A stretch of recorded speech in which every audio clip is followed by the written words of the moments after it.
journal génne ne police espagnole mu ngi def benn enquête ci 2,4 milliards entreprise espagnole bi porté na plainte pour ñoom ñu leeral ban police moom moo nekk di def Espagne enquête léegi nag honorable député Thierno Alassane Sall ginnaaw bu mu waxee scandale tourné ñu jox ko lu ne mu wër fu ne nee na scandale bi léegi ci garantie la nekk xamul na loolu noonu c'est un argument mais bu yàgg quoi bi nga xam ne démonté nañ ko bu yàgg ba teg de côté dinaa ci dellu si pour expliquer leen ne lan moo tax moom comprendre dara ci dossier bi xamul sa garantie nu muy demee et en tant qu'ancien ministre nag c'est très grave muy benn alors garantie yi laay ñëw ce sera le deuxième point mais premier point bi dafa am lenn li nga xam ne daf ko wax lu nga xam ne c'est totalement faux moom nee na le projet est à l'arrêt dara avancé watul actuellement que banque bi dafa bloquer le financement ou suspendre le financement je peux vous dire ici que c'est faux archi faux et totalement faux projet bi benn blocage moo ci amoon muy ARCOP mu ko suspendre ñu dem fu ma xam ne doolee benn ñu lever la suspension ñu accélérer travaux yi noonu moo tax tey ñu ngi jëm ci fin juin 2025 42 villages la ñu électrifiés à travers le projet AOPOR donc moom nee na amul benn village bu ñu ci électrifié pour le moment waxul dëgg c'est ça la réalité te su bëggee dinañ def mise en service yi parce que moom moo des dinañ def mise en service yi ci fin juin wala début juillet bi su bëggee mën nañ ko inviter sama ñëw fekkee ko pour woon que ne lu mu wax tegu ko fenn du dëgg au-delà de 42 villages yooyu noonu en termes de planification lu ñu prévoir c'est 400 villages minimum ci projet bi ci 2025 loolu la ñu nam donc suñu paree ci 42 villages yi 360 autres villages la ñu nekk di accélérer ça ce sont des informations yi nga xam ne envoyé nañ ko banque bi ñoom ñëpp ñu gis ko donc xam naa peut-être bokk na ci lu tax instant bi ñu nekk di tëb di tal donc premièrement lu mu wax ne projet bi est à l'arrêt dara avancé wu ci c'est faux archi faux et totalement faux muy benn deuxièmement par rapport aux garanties xam nga moom dafa def benn question écrite ci question écrite bi mu ne garantie yi nga xam ne moom la ñu joxe dans le cadre de ce marché là valable ñu parce que prime bi dañ ko fay après juste pour expliquer exactement lan la garantie di servir peut-être am na ñu ñuy seetaan comprendre ñu ko xam nga ci marché public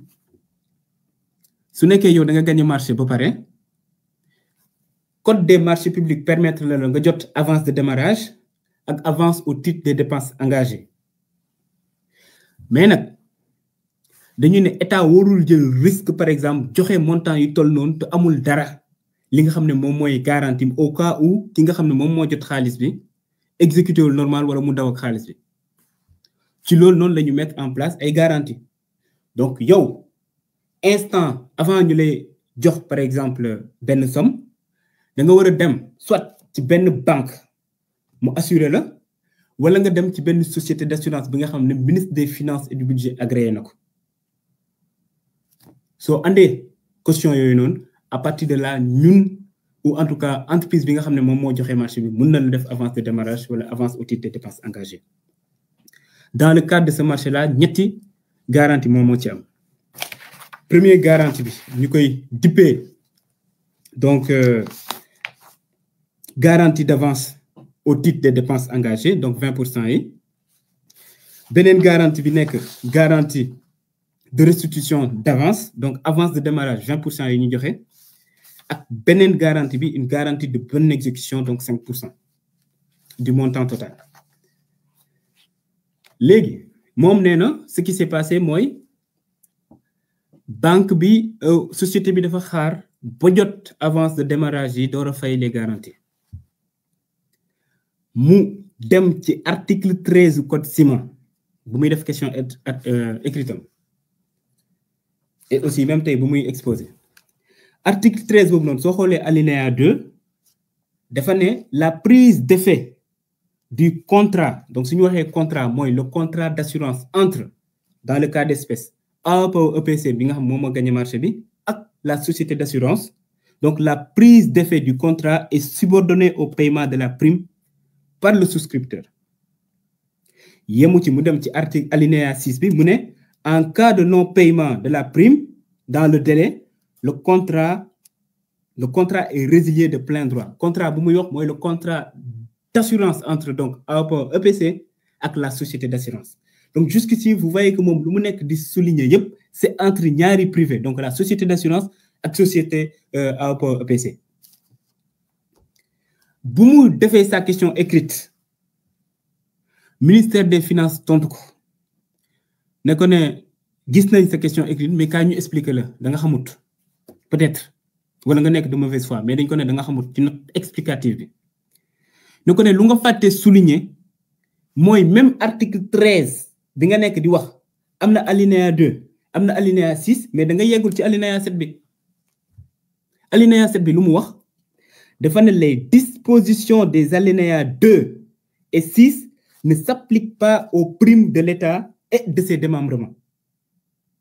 mu ne ci misaal disposition article alinéa 6 bi ak 2 bi nga xam ne moom la bind ci question écrite am ne s'applique pas su nekkee risque bi nga xam ne état bi daf ko jël wala démembrement état yi mu ne pour l'État et ses démembrements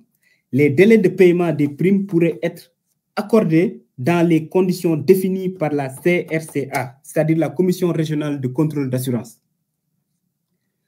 CRCA boobu noonu le 22 juillet 2011 dafa def benn circulaire ci circulaire boobu mu expliquer clairement que dans le cadre de marché ou en tout cas des risques yi nga xam ne état la wala démembrement état am nga délai wu 180 jours am nga délai wu 180 jours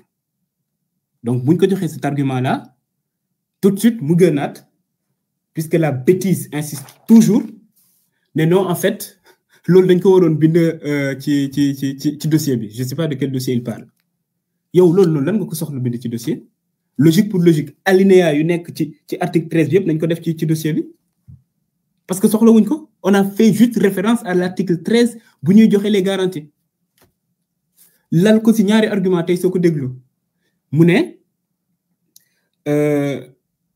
premièrement ouais ma ngi doon wax dañ ko waroon def ci dossier bi donc soo lire contrat d'assurance yëpp on te dit bien que il est bien stipulé que les garanties prennent effet à partir du moment où AOPE EPC reçoit les 56 millions d'euros. C'est bien stipulé dans les garanties yi nga xam ne joxe nañ ko amul garantie boo si gis waxuñu ne à partir de l'instant où la société paye la prime la dañoo ne à partir du moment où moom société bi mu jot xaalis yi garantie yi dugg nañ muy benn. Deuxièmement moom mu ne l'argumentaire bi nga xam ne moom le ministère des finances joxe dafay considérer AOPE EPC comme un démembrement de l'État. Là par contre xawma comment on peut expliquer ça. Le bénéficiaire des garanties c'est l'agence sénégalaise d'électrification rurale mu ngi nii soo xoolee toutes les garanties dañuy bind bénéficiaire l'agence sénégalaise d'électrification rurale mën ngeen ko gis le bénéficiaire c'est l'agence sénégalaise d'électrification rurale 3 garanties yëpp parce que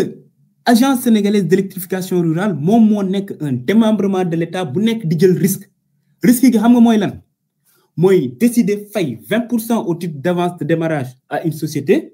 ak beneen 20% au titre des dépenses engagées donc moom moo nekk di jël risque c'est le bénéficiaire et dans ce cas d'espèce exception bi nga xam ne souligné nañ ko ci article 7 bi ça s'applique donc yow su nekkee mënoo comprendre loolu en tant qu'ancien ministre de la République c'est très problématique nekkoon nga directeur général nekkoon ministre de la République ne tu peux pas comprendre en fait nan la ñuy suñu exécuter un marché comment ça marche avec les garanties donc pour répéter le bénéficiaire c'est agence sénégalaise d'électrification rurale moom moo nekk di jël risque di joxe donc waxuñu ne le souscripteur su nekkee le souscripteur mooy jël risque moom la ñuy jox exception fii nii lu muy confondre mooy le souscripteur ak le bénéficiaire kuy jël risque ak le souscripteur oui c'est AOPE EPC mais le bénéficiaire donc ku nekk di jël risque c'est l'agence sénégalaise d'électrification rurale xanaa nag doon agence sénégalaise d'électrification rurale nekkul un démembrement de l'État agence sénégalaise de l'éducation rurale moom moo nekk maître d'ouvrage délégué du ministère de l'énergie bi nga xam ne yow yaa ko jiite woon mënoo ne du ab démembrement état donc c'est pour dire que argument boobu noonu taxawul donc xamul lu muy wax muy benn. Deuxièmement tey gis naa ko mu resté longtemps di souligner réponse yi nga xam ne DG Sonac joxoon na ko ARCOP. Ce qui s'est passé mooy bu waa AOPO sénégalais defee dénonciation au niveau de l'ARCOP donc ci commission régulière ci comité bi bu ñu defee seen dénonciation ne en réalité AOPO EPC dafa xaar ba jot xaalis door a fay. C'est le même argument que le député Thierno Alassane Sall est en train d'utiliser actuellement. Waa ARCOP saisir DG Sonac bi pour laaj ko ne ko ne mën nga ñu wax ndax avant lañ ko far waaye après mu ne leen sama relation ak sama client seen yoon nekku ci kii man ak moom ñu ngi liggéey depuis 2018 dañoo signé man ak moom un protocole en mars 2018 marché yu mu am ci sous-région yépp man maa ko koy assurer marché bu nekk Sénélec actuellement ñu koy exécuter man maa ko assurer marché yu mu am Ouganda Rwanda partout en Afrique man maa ko assurer donc lu seyoon si suñu relation contractuelle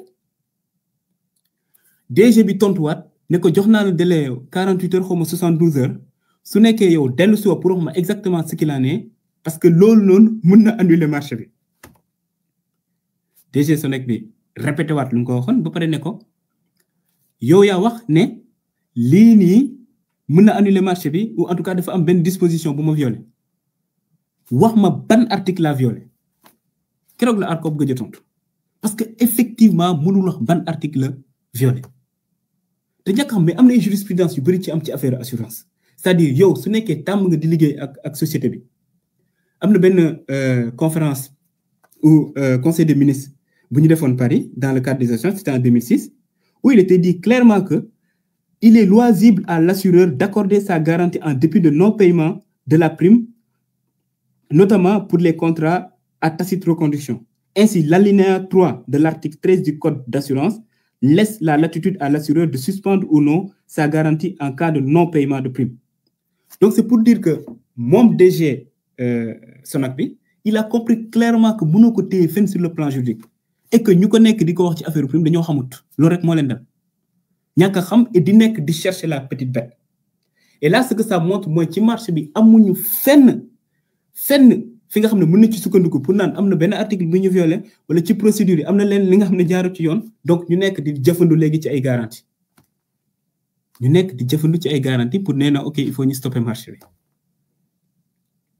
Donc loolu moo nekkoon leeral ñu mu bëggoon andi par rapport à garantie yi te ça puisque là live laa nekk suñu paree ku nekk di gérer live bi Ousmane Noreyni Gueye mën na afficher su nekkee am ngeen ay questions yu leerul li nga xam ne c'est pas clair ci dossier bi par rapport à garantie mën naa jël 3 à 4 voire 5 questions tontu ci muy ñaar ñetteelu point bu mu soulever nee na dafa am benn lettre bu Banque Santander def ne suspendre na le financement xam nga ARCOP bu muy suspendre le marché boobu jëm nañu wër ci affaire code ciment ak leneen pour sukkandiku fa suspendre marché bi jàllut ñu ne dañoo sukkandiku ci lettre bu ñu jot le 30 septembre bu leen naan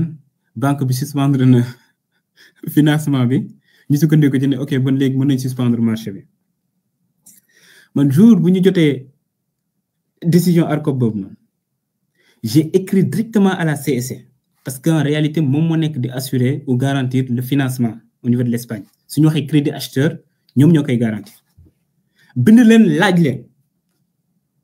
ñun def nañ ak yéen benn réunion ñun ASER AOPO EPC CSC ak Banque Santander ci réunion boobu noonu tout se passait bien il n'avait jamais été question de suspendre quoi que ce soit comment se fait-il moins de 2 semaines après ñu jot benn lettre bi nga xam ne dafa ne dañoo suspendre financement bi le même jour la ma CSC tontu ne ma ne moom mosul gis lettre yëgul lettre te mosul suspendre financement il s'en tient à la réunion qu'on avait faite où on a un compte rendu bi nga xam ne c'est public yemuñ ci loolu noonu le secrétaire général du gouvernement recevoir le DG de la banque laajte ko qu'en est-il de lettre bi nga xam ne da ngeen ko def DG banque bi expliqué ne non il a jamais été question de suspendre le financement lu ñu suspendre c'est plutôt les décaissements te xamuñu décaissement yooyu man maa demandé ñu suspendre ko yaa xayti man maa egsi ou ñun ñoo egsi ci benn direction fekk ñu signé contrat fekk ñu joxe déjà 40% d'avance de démarrage te marché bi commencé gul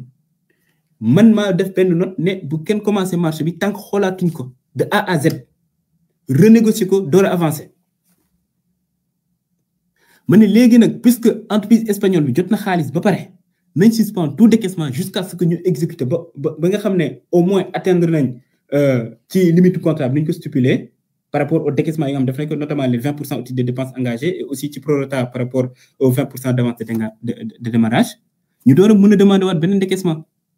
loolu yëpp ñu tënk ko ci ab compte rendu c'est-à-dire compte rendu bi ko gis tey dina gis ne man maa demandé ñu suspendre décaissement bi donc il s'en est tenu à ça lettre bi loolu la doon wax ñu jël lettre bi nag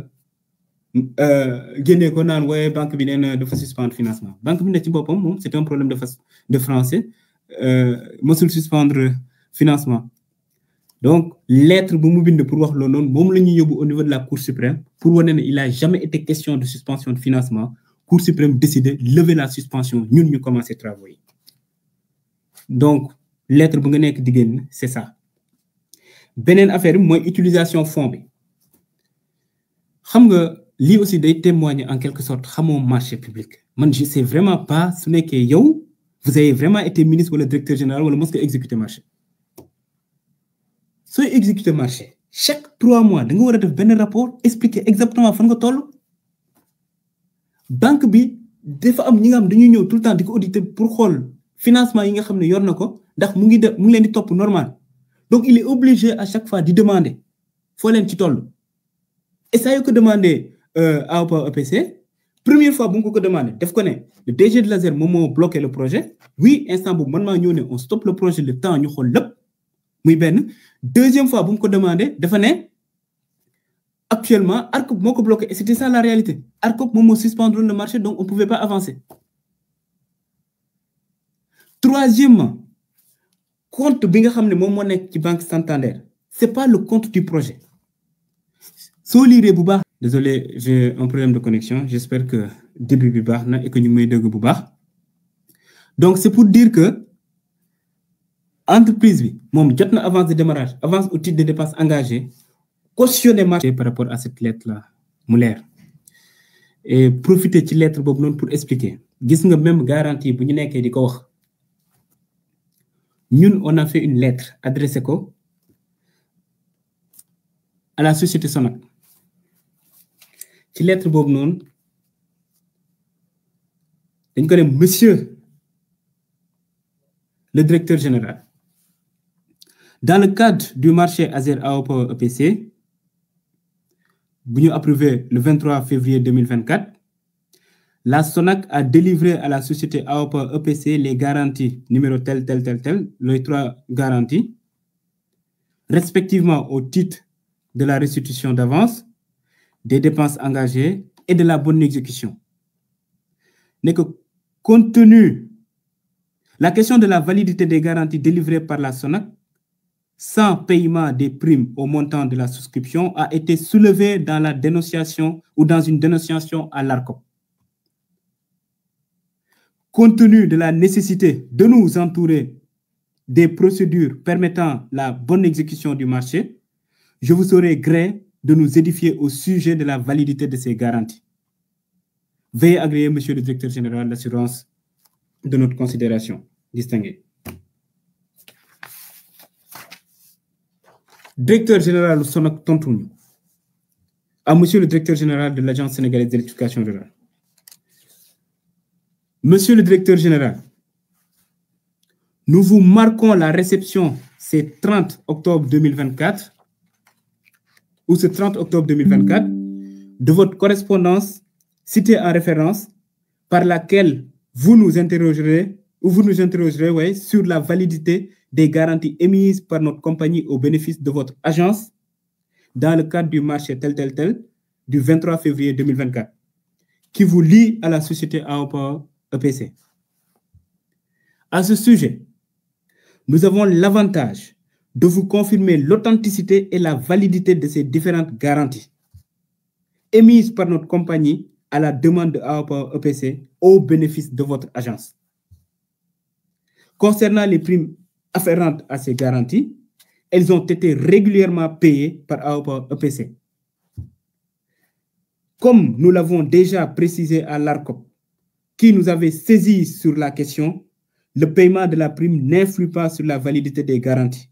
Nous vous transmettons nos réponses adressées à ce propos à l'autorité de régulation. Veuillez agréer, Monsieur le Directeur Général, l'expression de notre meilleure considération. Donc, yo, lu nga bëgg vérifier mooy est-ce que man xaalis ba ma fay ba pare su nekkee ki nga xam ne jot na ko exécuté wul marché bi normal wala mu daw ak xaalis bi am naa possibilité jëlaat sama xaalis loolu nga bëgg vérifier parce que c'est ça la quintessence des garanties ki nga xam ne moom moo la jox garantie yooyu ne la ne oui maa joxe garantie elles sont authentiques et valides yow lu nga nekk de c'est-à-dire loo ci waxate parce que tey xam nga ne marché bi 56 millions d'euros moom nga décaissé mon assurance bi cautionné na ko jusqu'à 63 millions d'euros. Donc, ce exécuteur, on fait appel à la caution, jëlat xaalis bi, c'est tout. Ba tax na xaalis bi dem na fële ñoom buñ koy génnee fekk ñu fi. Ñun la seule chose bu ñuy demander mooy ñu exécuter normal. Te nag lii day tax ma expliquer leneen. Le fait que ñu ñëw di ñu naan violer nañ tel article bu ñuy xaalis bi dugg na fii wala dugg na fële na le te ñun amuñu possibilité vérifier ko parce que mënuñu dem ci compte qui que soit ne dañuy xool tax na ñu ne marché bi dañ ciy tey ci mooy problème bu am entre ñaari société ñun duñ ci dugg première chose bu ñuy def mooy xoolaat marché bi ci yan conditions donc lañ ko joxe c'est-à-dire surtout en termes de pricing c'est ce qu'on a fait pour renégocier le contrat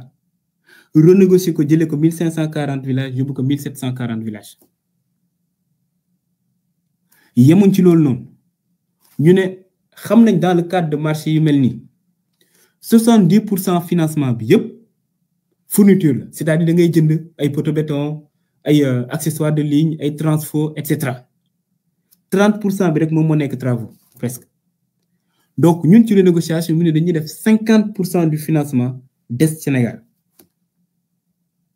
parce que 50% du financement moom moo le maximum bi nga xam ne critère OCDE moom la ñu permettre dans le cadre d'un marché par crédit acheteur ou d'un financement lié donc crédit acheteur yemuñ ci loolu noonu ñu ne mënuñu concevoir ci genre marché yi nii puisque soo xoolee la vision 2050 dañoo ne dañoo war a dem ci ay contrat d'alternance loolu lañ bëgg donc école entreprise ñu ne mënuñu comprendre ci genre marché yi nga xam soo xoolee ci code des marchés publics c'est bien dit que transfert de compétences dañ ko war a def donc nañ fexe nan la ñu matérialiser ce transfert de compétences là ñun ñu ne dañ koy def à travers l'alternance donc jël benn budget ci même montant bi c'est-à-dire 91 milliards yi ñu génne ci benn budget bi nga xam ne pour loolu noonu ce qui implique que entreprise yu nekk ci marché bi yëpp ñi nga xam ne ñoom ñooy jaay poteau yi ñi nga xam ne ñoom ñooy jaay câble yi ñi nga xam ne accessoires de ligne ñoo koy jaay ñi nga xam ñoo nekk sur le terrain du exécuter ñoom ñëpp parce que il y aura au moins une dizaine wala une vingtaine d'entreprises yu nekk dans le marché ñoom ñëpp ñu mën a jël ay étudiants en alternance donc au bout des 3 ans bi nga xam ne moom la ñu prévoir pour exécution projet yi dina am ay nit ñi nga xam dañ ciy gën ba pare amaale expérience professionnelle loolu la ñu def ci renégociation yi léegi bu ñu defee loolu noonu ñoom ñu soulever waat beneen point Thierno Alassane Sall moo ko wax nee na garantie souveraine bu état joxe suñu dindee AOPOWER Sénégal ci marché bi day tëb Thierno Alassane Sall lu ma xamul mooy AOPOWER Sénégal feeñul fenn ci marché public bi fenn même contrat bi nga xam moom la ko lié ak AOPOWER EPC muy un contrat de prestation de service pour la fourniture de poteau béton c'est un sous-traitant bu war a joxe poteau béton yi contrat boobu noonu sax annexé wuñu au contrat de marché parce que la réalité c'est que suñ ko annexé woon au contrat de marché tey mënatoo ko génnee ci marché bi donc annexé wuñ ko ci soo xoolee la lettre de couverture financière bu ministère des finances joxe dans le cadre de ce marché-là parce que loolu lañ joxe c'est bien dit pour AOPO EPC donc amul fenn fu ñu tudd AOPO Sénégal te lu leen Thierno Alassane Sall fàttee wax wala peut-être daf ko xamul muy AOPO Sénégal le 4 février bi lañ ko créé 2024 donc 20 jours avant ñuy approuver marché bi donc garantie état du Sénégal daf ko nar a def wekk ko ci kooku noonu donc parfois au moins soo amee yenn statut yi soo demee ba di wax dara gestu ko au moins wala peut-être nga contacter ci sa entourage peut-être sa parti politique ñi nga xam ne xam nañ marché public nga laaj leen ñoom ñu wax la nan la ñuy joxee garantie souveraine nan la ñuy joxee couverture financière et cetera mais mënoo di wax des bêtises comme ça je suis désolé beneen affaire mu ñëwaat ne AOPO Sénégal daal Sénégalais yi dañ koy xeex en réalité au gouvernement bi daf koy xeex xam nga ce qui s'est passé mooy ñun benn reproche nga ñu mën a def c'est le fait que ñu naan entre AOPO Sénégal ak AOPO EPC lu ci xew suñu yoon nekku ci mën nga ñu def cette reproche là par contre ñun dañuy assumer le fait que ñu ne suñu yoon nekk ci xam nga lu tax ñaari nit ñoo am problème nga laaj ci leen lan mooy problème bi moom ñu AOPO EPC ñëw ne la ne kii nii man ak moom dañoo am un contrat muy un contrat de prestation de service pour la fourniture de poteau béton man ma jàpp ko jël ko comme sama mandataire prestataire biir Sénégal mu may defar lépp ci marché bi moom bu ñu jotee 56 millions d'euros yi mu andi ma ñetti facture moom mooy wax benn facture ne ma DCMP la jóge beneen bi ne ma DGID la jóge beneen bu ne ma ARCOP la jóge benn bu 900 millions ak beneen bu 500 millions donc 1 milliard 400 ak beneen bu nekkoon ARCOP man pour authentifier parce que c'est ma procédure en interne ou ce sont mes procédures en interne ci lu mu wax mu envoyé DCMP pour laajte leen pour ñu authentifier demander DGID demander ARCOP tontuwul mais DGID ak DCMP tontu naan ça c'est du faux moom sur cette base là mu décide de résilier contrat parce que dafa ne kii amatuma ci moom confiance parce que dafa may jéem a escroquer léegi man ou ñun ASER ñun ñoo war a ñëw naan non da nga ko ciy bàyyi même su nekkee jëm na escroquer xamuñu ce qui s'est passé mais da nga ko ciy bàyyi loolu dinañ ko def pire encore ñu jëm xool marché bi nga xam ne moom moo leen lié ñoom ñaar mën naan marché ça le contrat bi nga xam ne moom mooy lié je disais tout à l'heure que c'était un contrat de prestation de service pour la fourniture de poteau béton ñu ne nañ dem xool prix yi nga gis ne poteau béton par exemple 400 décanewtons yu 12 mètres ñu ngi nii ñu ngi ko facturé 1 613 768 francs CFA au même moment soo xoolee prix de référence PELEC yi ñu ngi fixé woon en moyenne 271 000 francs CFA donc yow écart 1 342 000 pour benn poteau nga jël poteau béton wu 1500 décanewtons 12 mètres ñoom ñu facturé 1 664 197 francs CFA au moment où soo xoolee prix de référence yi nga xam ne moom la ñu def ci PELEC bi en moyenne c'est autour de 547 000 donc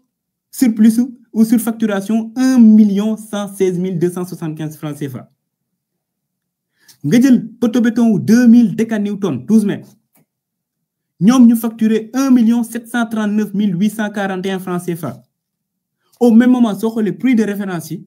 614 000 la ñu wax ci prix de référence PELEC donc surfacturation 1 125 000 francs CFA type de poteau nag multiplié ko par le nombre de poteaux ñuy définir ci 928 villages yi bu ñu defee le calcul on était à 15 399 909 687 francs CFA de surfacturation ci poteaux yi kese nag nga ne entreprise sénégalaise moom moo jaayee loolu noonu entreprise espagnole ngeen ne ñu ne dañoo woote jubanti dañoo war a ñëw défendre kooku noonu léegi nag député Thierno Alassane Sall kooku la nekk di défendre argument yu mu ko jox yépp moom la ñëw di brandir nit ñi ne léegi état du Sénégal ñoom ñooy xeex lii on comprend mieux fu mu nekkoon ak rôle bu mu nekk toujours depuis tout à l'heure yow yaa ngi créer sa parti dippee ko République des valeurs ba pare di défendre surfacturation di défendre escroquerie yow jàpp nga ne c'est comme ça que tu vas sortir du trou noir politique bu le peuple du Sénégal confiné depuis ay at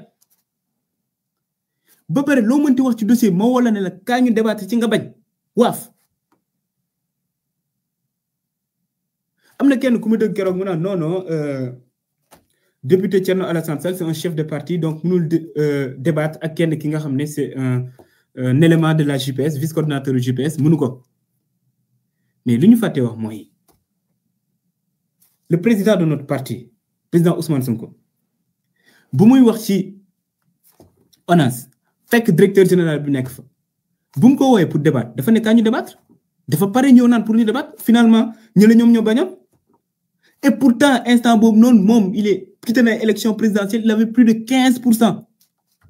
yow mi nga xam ne tu pèses à peine 1% ne yow yaay bañ débattre avec un DG ci benn sujet bi nga xam ne yow yaa ko ciy interpellé c'est où la logique donc c'est pour dire que fii nii sincèrement yenn journalistes yi wala ñenn ñi suñu wax nañ àtt dëgg quoi yow yaa ngi tuumaal nit ci urbi et orbi fu ne nga yu tuumaal naan scandale dafa am ki nga xam ne moom ngay tuumaal ne la kaa ñu débattre ci nga bañ lan mooy logique bi léegi ma ne ko ok peut-être da nga xamul dara ci dossier bi wala dañ la induire en erreur léegi kaa ñu débattre yow ci sa dossier mooy le dossier OS Minan bi nga xam ne yow ba ngay nekk ministre la am buñ la falee ministre après la ñu signé ce contrat là un contrat bi nga xam ne 1144 localités lañ ci waroon électrifier instant bu may wax ak yow nii 368 villages rek la ñu électrifier projet bi bloqué na depuis ay at sur les 60 milliards 45 ou plus de 45 milliards décaissé nañ ko ba pare 45 milliards juste 368 villages fu xaalis bi dugg ba pare ñu noté ci ay irrégularités yu bëri bokk na ci irrégularités yi instant bi nga xam ne par exemple ñu ngi joxe avance de démarrage bi kenn budgétisé wu ko woon ASER instant boobu noonu parce que fin 2015 la ñuy joxe avance de démarrage bi instant boobu noonu bu ñu ñëwee ASER comptable nee nañ leen mënaguñu décaisser parce que il faut ñu budgétiser ko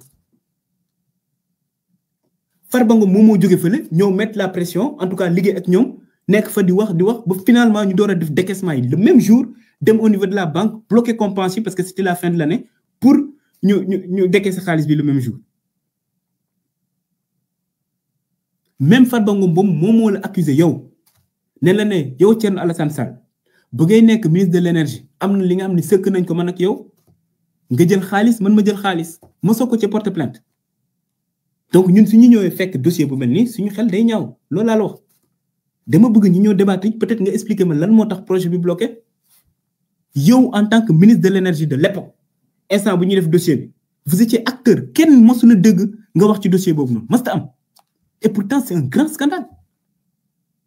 puisque amoo xam-xamu débattre ci dossier AOPA bi parce que xamoo ci dara parce que tey nu ma la gisee ngay lire li dañ lay jox ay dossier rek filtré woo sa ñëw lire léegi peut-être OS Minan bi puisque yow yaa ko structuré ou en tout cas yaa fi nekkoon bu ñu koy def instant boobu yow yaa nekkoon ministre parce que soo ma ne xamoo ci dara nag en tant que ministre ce sera très grave munoo nekk un ministre ci sa ay direction yi nga xam ne si sa tutelle la nga ne xamoo lu fay xew là ce serait catastrophique léegi comme xam nga nu mu demee kaa ñu waxtaan ci man loolu foofu laa la woo mbokk yi lii laa ñëwoon pour partager ak yéen donc peut-être am na leen li nga xam ne leerul di jégalu aussi ci instabilité connexion bi le fait que ma nekk hors du Sénégal moom moo tax parce que su ma sañoon dama naroon def benn point de presse où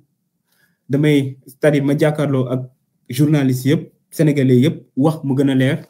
mais la condition yu ñu sorteem bi fekk moom moo tax mais newoon nañ du ñu bàyyi mu fanaan su waxee ñun le même jour dañoo war a ñëw expliquer aux Sénégalais exactement ce qu'il en est ñu ngi leen di sant di leen gërëm ci déglu bi di jégalu encore une fois ci retard bi ak ci instabilité connexion bi je vous remercie pour votre